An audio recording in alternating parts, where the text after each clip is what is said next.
Good morning to all of you. As already discussed and in tune with the suggestion given by your college,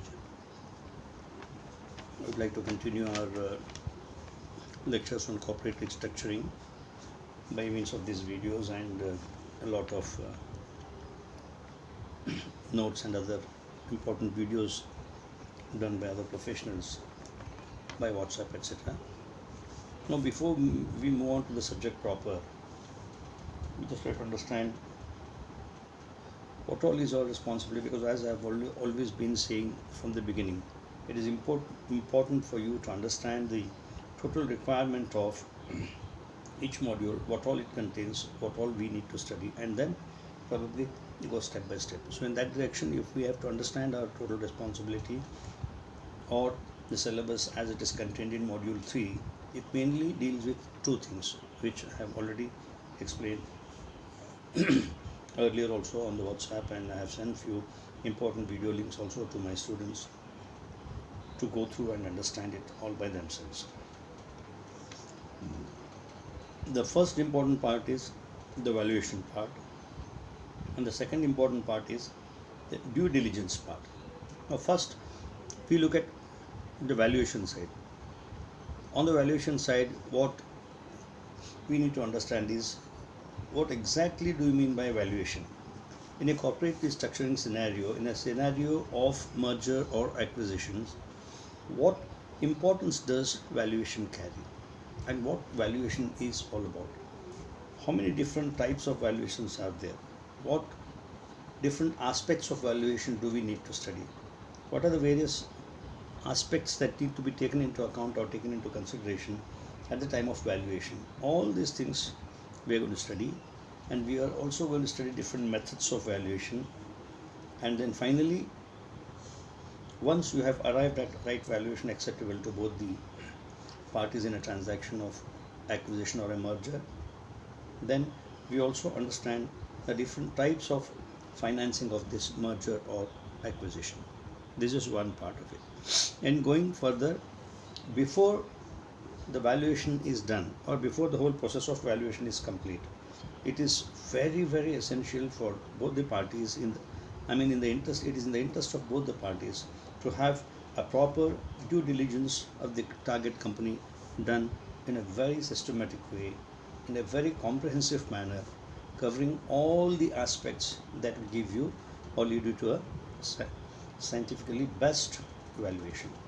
So what is due diligence, and is it a process, or what type of process it is, and what are the various aspects we need to take into account while understanding the process of due diligence, is something we are going to see in detail. Then what are the target valuation methods is already what I have discussed just now.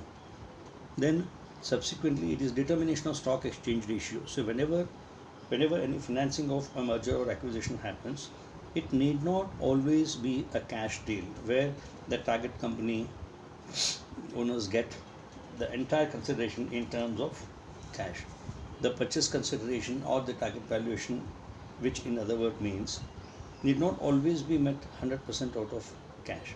So the payment methods can be either you pay everything in cash, or you pay in cash and also issue some shares of your company, and also another best thing can be that you overtake some of their, or you take over some of their liabilities, which eventually will reduce your final cash outflow to the target company.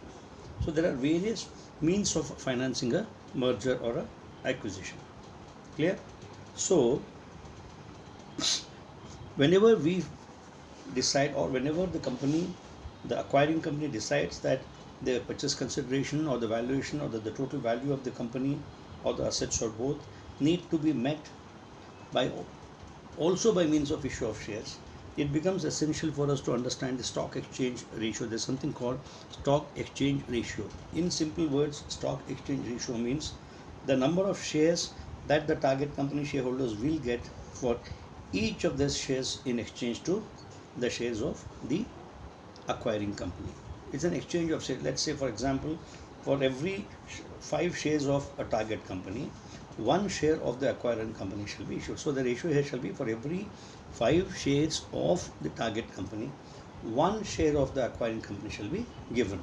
And what would be the percentage of consideration that shall be met with shares, and what is the percentage which will be paid in cash? All these issues can be discussed later on by means of a problem, which a single problem with complete detailed explanation will eventually enable you to understand what exactly this means. We shall do it little later.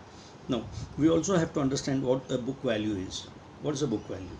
The historical value as contained in the balance sheet of a company is nothing but its book value. So we shall delve in detail little later on again. Then the EPS and MPS methods. What is EPS and MPS? EPS is nothing but earnings per share, and MPS is, what is MPS? It's market value per share. So what these methods are, let's see little later. Okay, now further, the usefulness of PE ratio is what is given here. The usefulness of PE, what is PE ratio? The price earning ratio. How important the price earning ratio becomes in case of a merger or acquisition, also we shall see.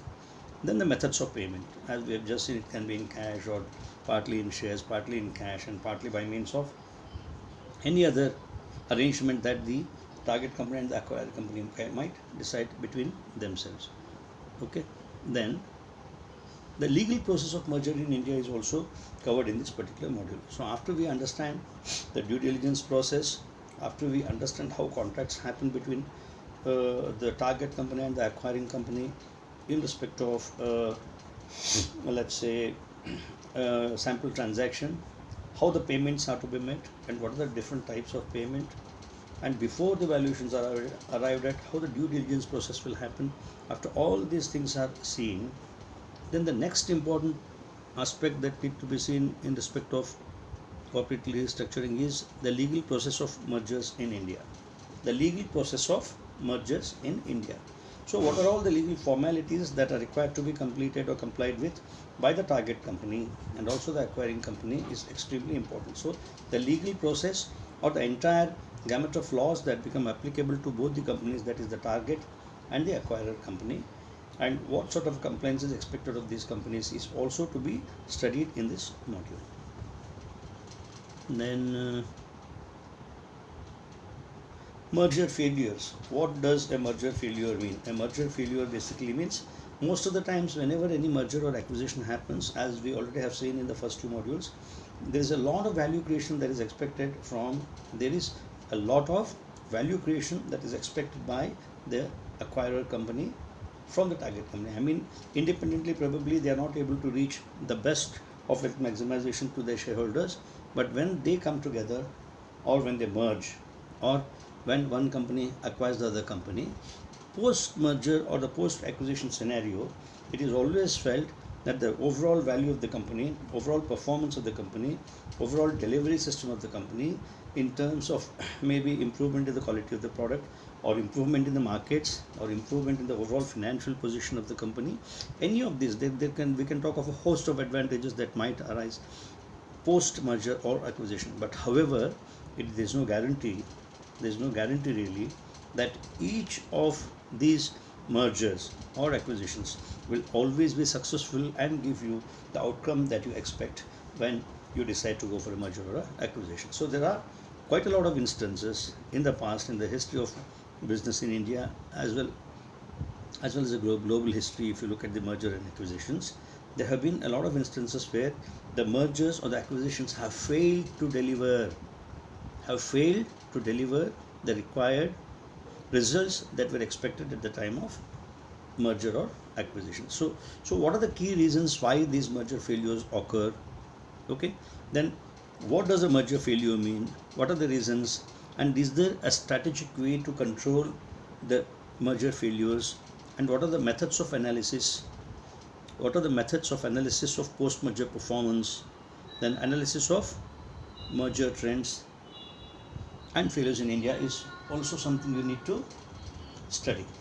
Alright, so I repeat, one would be valuation, the methods of valuation, before that the due diligence process, okay, Then as part of method of valuation, we also need to study the stock exchange ratios, a little bit on book value, what is an EPS, what is an MPS, methods, then the usefulness of PE ratio, then the methods of payment, then the legal compliance is expected of the companies involved in a merger or acquisition of a company. And then we also have to understand why mergers or acquisitions fail, and in case of a failure, what are the prime reasons why this particular transaction of merger acquisition has failed also need to be understood. And we also have to see is there any analysis, is there any way by which we can analyze the post merger or acquisition performance. See, there are two companies which have been working and which are doing a certain kind of business, and the profitability is expected to be some X amount in respect of both the companies. Now, post merger of both the companies, or one company acquiring the other company, how the financial results of this company have been in the future period, in the post acquisition period, we call it as, in the post acquisition period, how the company has performed. Supposing markets had been, or an extra coverage of markets had been the prime reason for which the acquisition of the merger had happened, then have you really addressed your presence in the new markets? Have you really been able to improve upon your sales in those markets? In reality, has your sales improved to the extent that you expected it, or are you quite near to the target that you have set for yourself, is one thing. And supposing the reason for merger acquisition had been a better financial position, now is it that you are able to use your working capital facilities in a much better manner? Has your fixed assets turnover been much better? Have you really been able to improve upon yourself in terms of all the key value creation areas which you had decided for yourself at the time of acquisition? So this is what in principle we are going to study about in module 3. Now the next video shall be on what valuation is, how many different type of valuations are there, and how many different types of value can we think of. There are so many type of values that we discuss. We talk of book value, we talk of intrinsic value, we talk of goodwill value, we talk of there are quite a lot of them. I shall explain them in detail in the forthcoming video. So we will understand what it is and what is the whole valuation process. The valuation process, please remember, as we have already discussed, depends upon the whole process of due diligence. Due diligence also is a very significant aspect of merger and acquisition, and the strength of your due diligence team, the kind of report this due diligence team delivers, will have a very key role in deciding about the valuation of the enterprise or the assets, or both, whatever it is.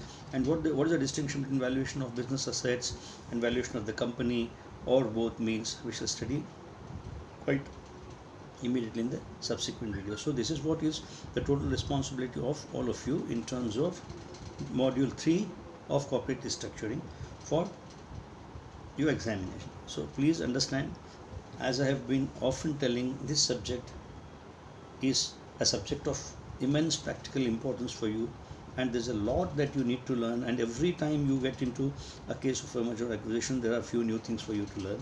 So very generic, and there's no end to learning in this particular subject. And again, already have said this many times in the class, but again I want to emphasize, but this is one subject which, if you study efficiently, can really give you a wonderful career in some of the practicing M&A firms across country as well as in the globe. And also understand the kind of earnings that you can get out of a deal can be so very wonderful that it can fetch you your lifetime earnings in 1 or 2 deals. But please understand, having said this, it calls for immense intellectual expertise in terms of handling the deals. Otherwise, it's very tough. But however, this subject in itself can provide you a great earning opportunity, that is for sure. So please, my dear friends, my dear students, please understand that this subject cannot be ignored and cannot be studied only from the point of view of examination, but also from a practical perspective. And I have already done a few examples of merger and acquisitions, practical examples of recent order in the classroom mode. And I have also requested all of you to do similar exercise. I suggest please keep an example of 1 or 2 acquisition or merger studies every week. Study them, apply what you have studied there. Whatever aspects you are studying in your course here, how they are being seen in the practical environment or a practical example of merger or acquisition there. Please try to apply them and check what difficulties you find, and you're always welcome to interact with me in terms of clarifying your difficulties. So the next video will be on the valuation, types of valuation, the different type of formulae that you need to use for the purpose of valuations, and I also will solve a couple of examples for you and explain how these formulas need to be applied. And we also will look at some of the examination questions that have come on these topics. But again, I emphasize, keep exam as your first important criterion for studies, but then you invariably have to be studying much beyond that from a practical point of view. So we will meet again in the next video. Until then, have this video seen once, twice, or as many times as you feel comfortable, so that the subjects get into your mind. Okay, as the headings form up in your mind, you'll start working better on those things, and that's the reason I have given an introductory video to you today. So please go through this, study well. All the best for your exams.